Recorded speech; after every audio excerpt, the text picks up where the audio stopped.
Hello everyone! I hope you're ready for another adventure, because today, Wayne continues to read Harry Potter and the Chamber of Secrets. Always remember that as we go through this amazing adventure and read these incredible stories, all you have to do is press the CC button in your YouTube link in order to follow along with the words. Now I think that Bumblebee will be perfect to join us for today's adventure. Now that Bumblebee's here, let's jump in. Harry Potter and the Chamber of Secrets, Chapter 12. The Polyjuice Potion. They stepped off the stone staircase at the top, and Professor McGonagall rapped the door. It opened slightly, and they entered. Professor McGonagall told Harry to wait and left them there alone. Harry looked around. One thing was certain. All of the teachers' offices Harry had visited so far this year, Dumbledore's was by far the most interesting. If he hadn't been scared out of his wits that he was about to be thrown out of school, he would have been very pleased to take a chance to look around it. It was a very large and beautiful circular room, full of funny little noises. A number of curious silver instruments stood on spindle-legged tables, whirled and emitted little puffs of smoke. The walls were covered with portraits of old headmasters and headmistresses, all of whom were snoozing gently in their frames. There was also an enormous claw-footed desk, and sitting on the shelf behind it, a shabby, tattered wizard's hat. The Sorting Hat. Harry hesitated. He cast a wary eye around the sweeping witches and wizards on the wall. Surely it couldn't hurt if he took the hat down and tried it on. It could, just to make sure it had put him in the right house. He walked quietly around the desk, lifted the hat from its shelf, and lowered it slowly onto his head. It was much too large and slipped down over his eyes, just as it had done the last time he put it on. Harry stared back at the inside of the hat, waiting. Then a small voice said in his ear, "Be in your bonnet, Potter." Yes, muttered. I'm sorry to bother you. I just wanted to ask, you've been wondering where I put you in the right house, said the hat smartly. Yes, you are particularly difficult to place. But I stand by what I said before. Harry's heart leapt. You would have done well in Slytherin. Harry's stomach plummeted. He grabbed the point of the hat and pulled it off. It hung limply in his hand, grubby and faded.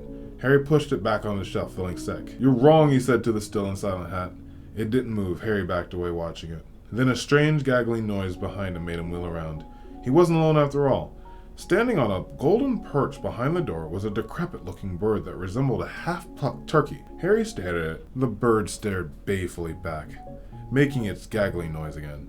Harry thought it looked very ill. Its eyes were dull, and even as Harry watched, a couple of feathers fell off of its tail. Harry was just thinking that all he needed was for Dumbledore's bird to die, while all alone in the office with it, when the bird burst into flames. Harry yelled in shock and backed away from the desk. He looked feverishly in case there was a glass of water somewhere, but he couldn't see one. The bird, meanwhile, had become a fireball.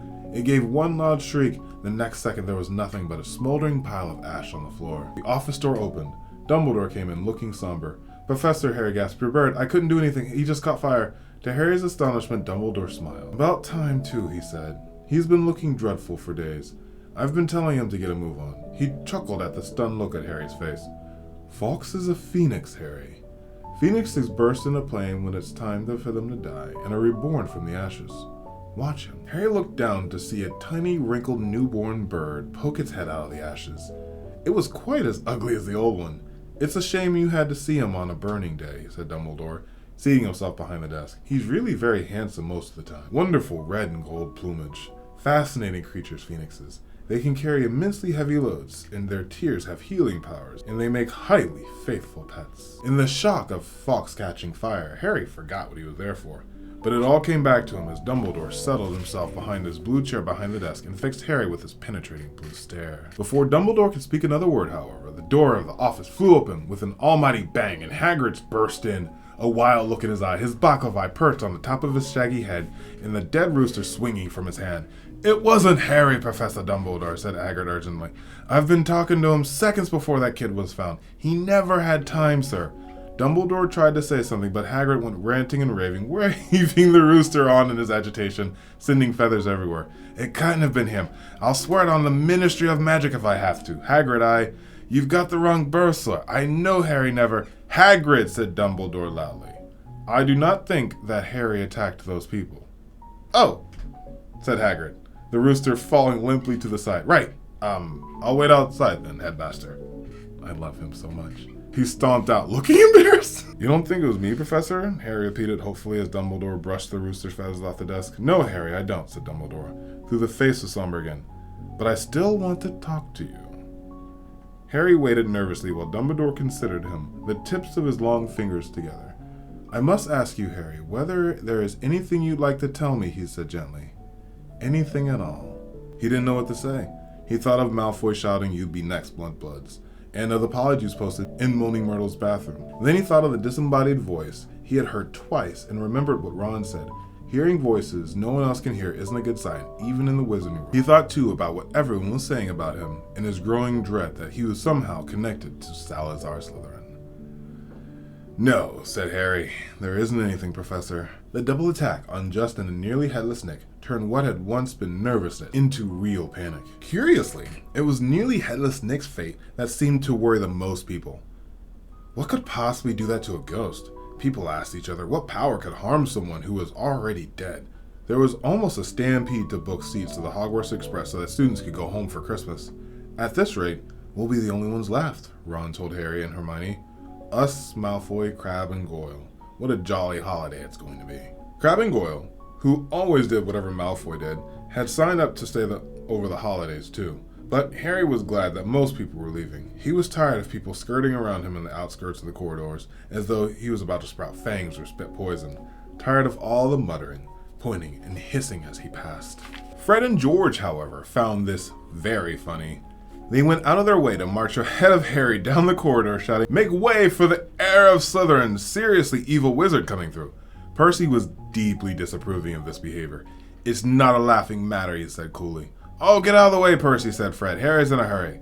"Yeah, he's off to the Chamber of Secrets for a cup of tea with his fanged servant," said George, chortling. Ginny didn't find this amusing either. "Oh, don't," she wailed every time Fred asked Harry loudly who he was going to attack next, or when George pretended to ward Harry off with a big clove of garlic when they met. Harry didn't mind. It made him feel better that Fred and George, at least, thought the idea of his being Slytherin's heir was quite ridiculous. But their antics seemed to be aggravating to Draco Malfoy, who looked increasingly sour each time he saw them at it. "It's because he's bursting to say it's really him," said Ron knowingly. "You know he hates anyone beating him to anything, and you're getting all the credit for his dirty work." "Not for long," Hermione said in a satisfied tone. "The Polyjuice potion's nearly ready. We'll be getting the truth out of him any day now." At last, the term ended. A silence deep in the snow on the grounds descended on the castle.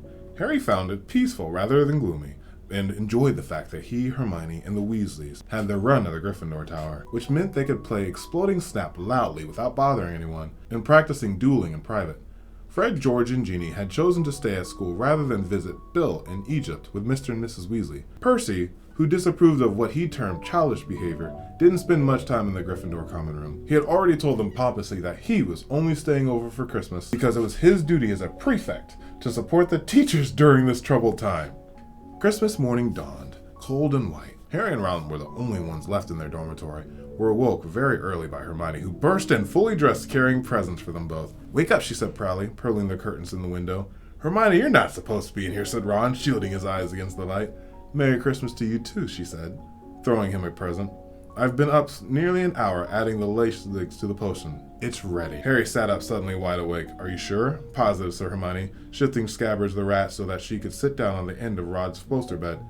"If we're going to do it, it should be tonight." At that moment, Hedwig swooped into the room, carrying a small package in her beak. "Hello," said Harry as she landed. "Are you speaking to me again?" She nibbled at his ear in an affectionate sort of way, which was a far better present than the one she had brought him, which turned out to be the one from the Dursleys. They had sent Harry a toothpick and a note telling him to find out whether he'd be able to stay at Hogwarts for the summer vacation too. The rest of Harry's Christmas presents were far more satisfactory. Hagrid sent him a large tin of treacle fudge, which Harry decided to soften by the fire before eating. Smart. Ron had given him a book called Flying with the Cannons, a book of interesting facts of his favorite Quidditch team, and Hermione had brought him a luxury eagle feather quill. Harry opened the last present to find a new hand-knitted sweater from Mrs. Weasley and a large plum cake. He read her card with a fresh surge of guilt, thinking about Mr. Weasley's car, which hadn't been seen since the crash with the Whomping Willow, and the bout of the rule-breaking he and Ron were planning next. No one, not even someone dreading taking Polyjuice posting later, could fail to enjoy Christmas dinner at Hogwarts. The Great Hall looked magnificent. Not only were there a dozen frost-covered Christmas trees and thick streamers of holly and mistletoe crisscrossing the ceiling, but enchanted snow was falling, warm and dry from the ceiling.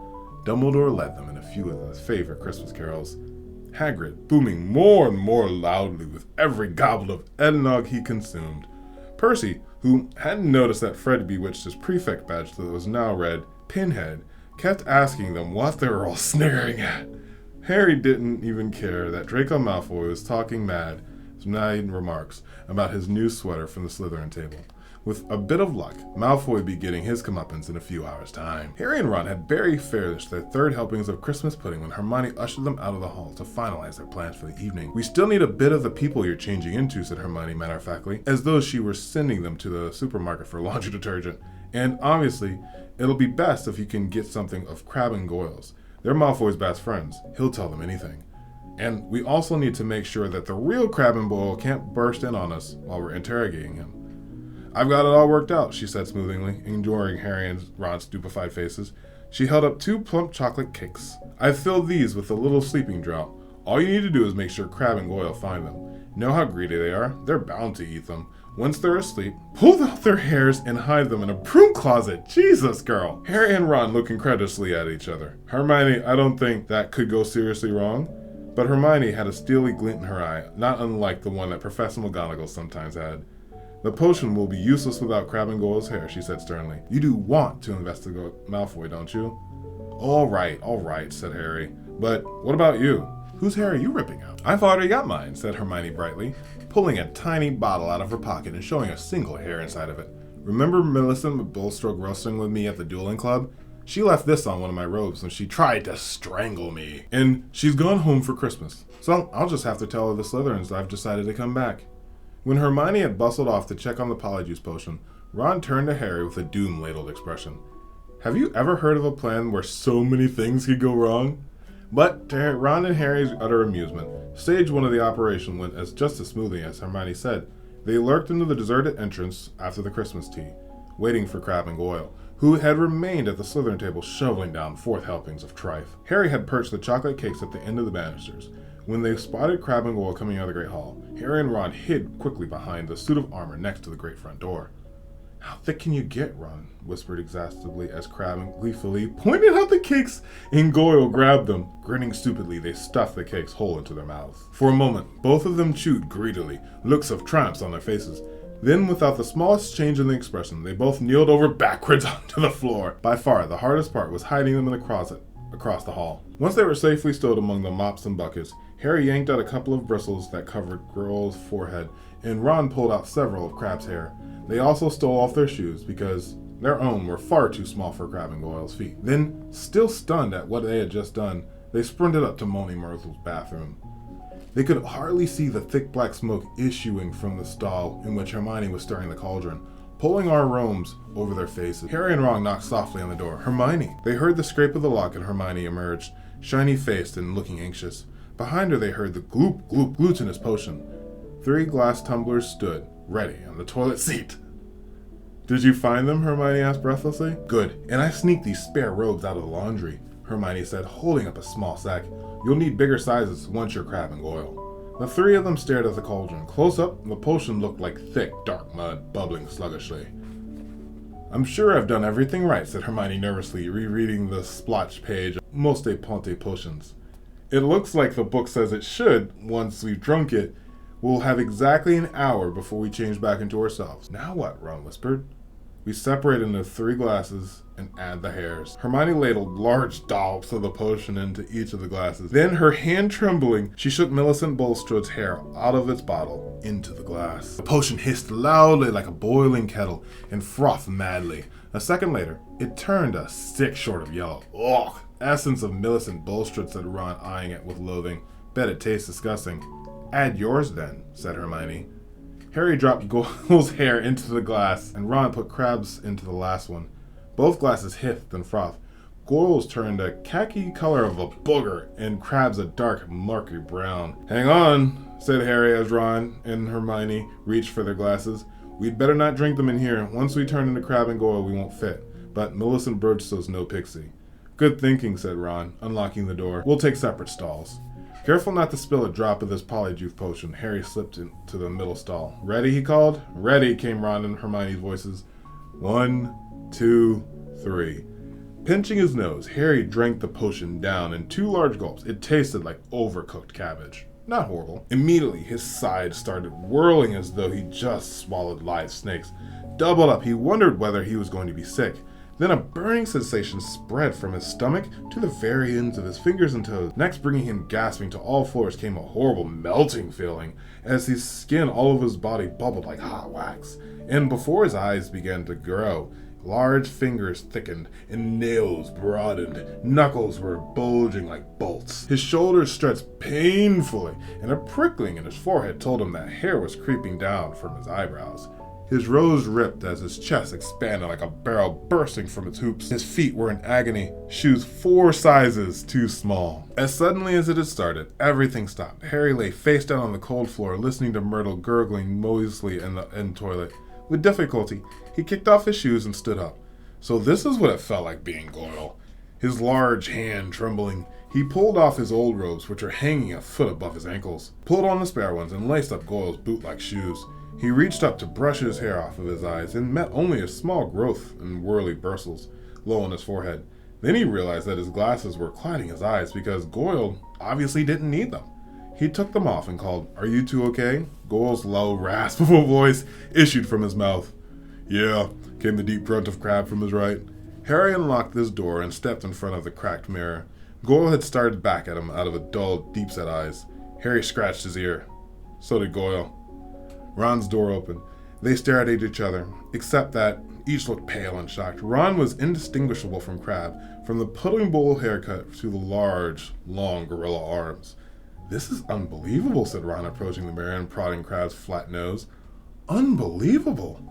"We'd better get going," said Harry, loosening the watch that was cutting into his thick wrists. "We've still got to find out where the Slytherin's common room is. I only hope we can find someone to follow." Ron, who had been gazing at Harry, said, "You don't know how it is bizarre to see Goyle thinking."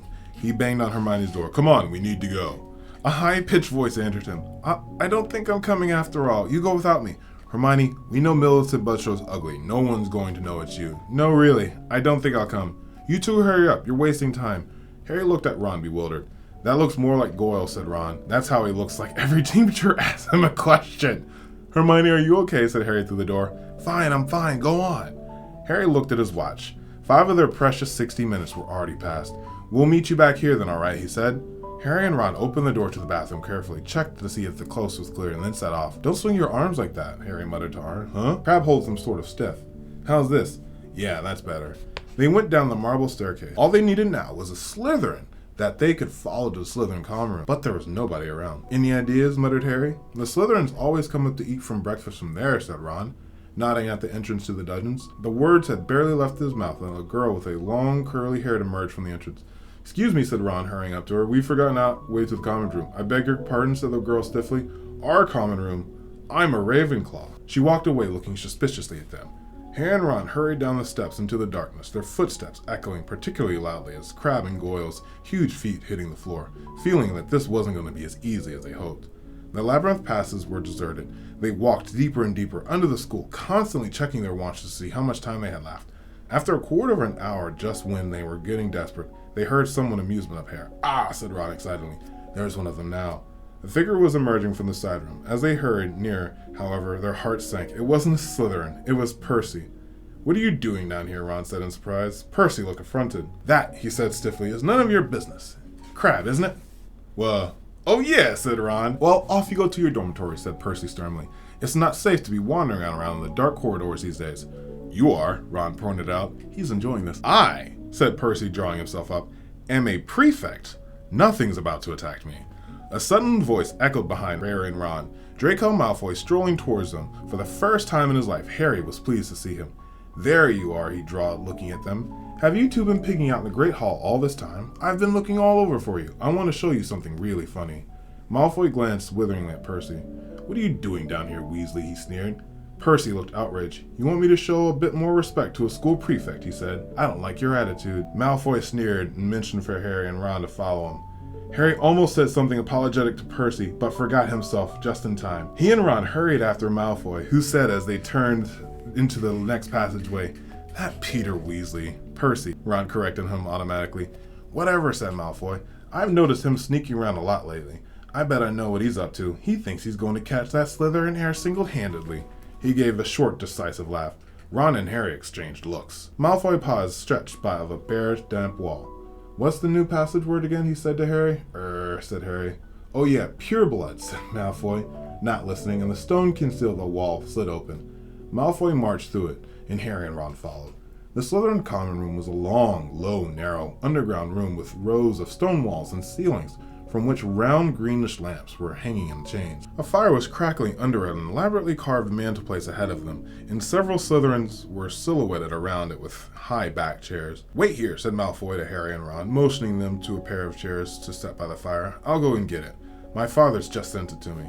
Wondering what Malfoy was going to show them, Harry and Ron sat down, doing their best to look at home. Malfoy came back a minute later, holding what looked like the newspaper clipping. He thirsted into Ron's nose. That'll give you a laugh, he said. Harry saw Ron's eyes widen in shock. He read the clipping quickly and gave a forced laugh and handed it to Harry. It had been clipped out of the Daily Prophet. It said, Inquiry at the Ministry of Magic.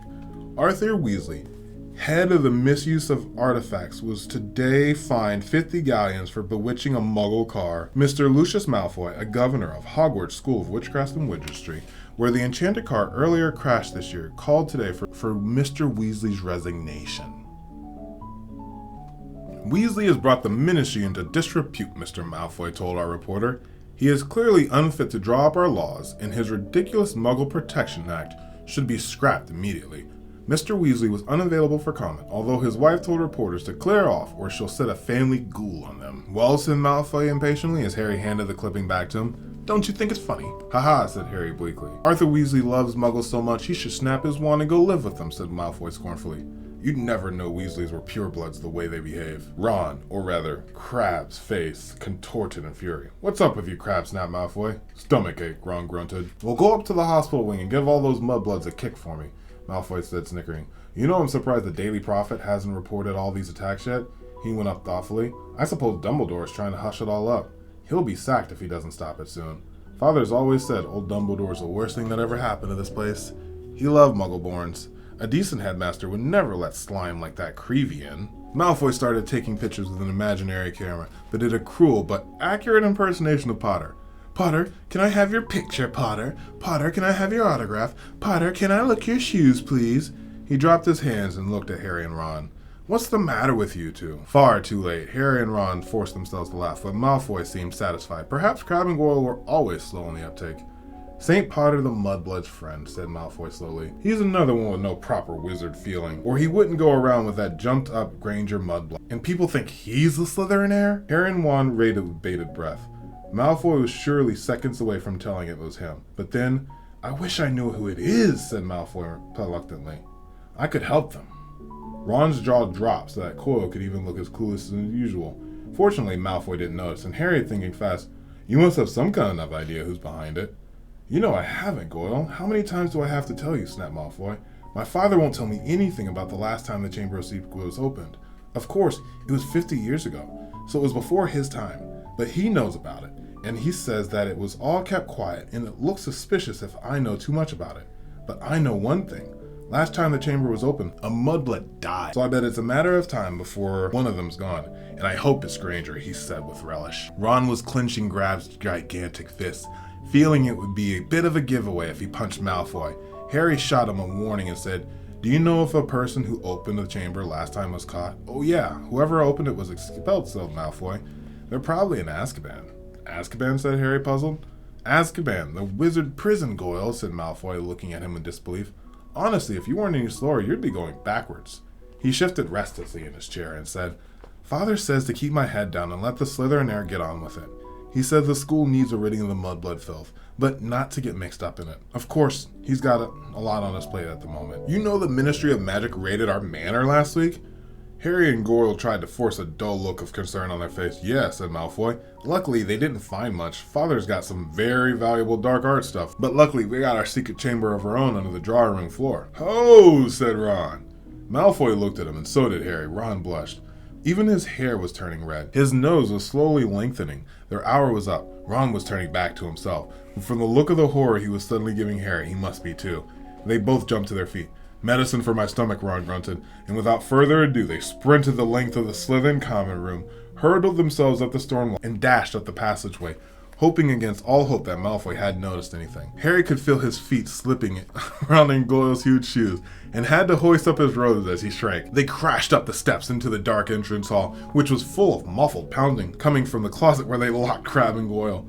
Leaving their shoes outside the closet door, very nice of them, they sprinted with their socks up the marble staircase toward Moaning Myrtle's bathroom. Well, it wasn't a complete waste of time, Ron panted, closing the bathroom door behind me. I know we still haven't found out who's doing the attacks, but I'm going to write to Dad tomorrow and tell him to check in Malfoy's drawing room. Harry checked his face in the cracked mirror. He was back to normal. He put his glasses on and Ron hammered at the door of the Hermione stall. Hermione, come out. We've got loads to tell you. Go away, she squeaked. Harry and Ron looked at each other. What's the matter, said Ron. You must be back to normal by now. But Moaning Myrtle glided suddenly through the stall door. Harry had never seen her look so happy. Oh, wait till you see, she said. It's awful. They heard the lock slide door and Hermione emerged, sobbing, her robes still pulled up over her head. What's the matter, said Rob uncertainly. Have you still got Millicent's nose or something? Hermione let her robes fall, and Ron backed to the sink. Her face was covered in black fur. Her eyes turned yellow, and there were long pointed ears through her hair. It was a cat hair, she howled. Millicent Bergstrand must have a cat, and the potion isn't supposed to be used for animal transformations. Uh-oh, said Ron. You'll be teased something dreadful, said Myrtle happily. It's okay, said Harry, quickly. We'll take you up to the hospital, and Madame Pomfrey never asked too many questions. It took too long to persuade Hermione to leave the bathroom. Moaning Myrtle sped them on their way, with a hefty guffaw. Wait till everyone finds out you have a tail! Well, that was a very interesting place to end today's story with Harry and his friends. What did you think, Bumblebee? I like that part too. We'll see you in the next adventure, okay? And we'll see you in the next adventure, here with Wayne Reads. Thank you for joining us. We can't wait to see you again. Bye-bye!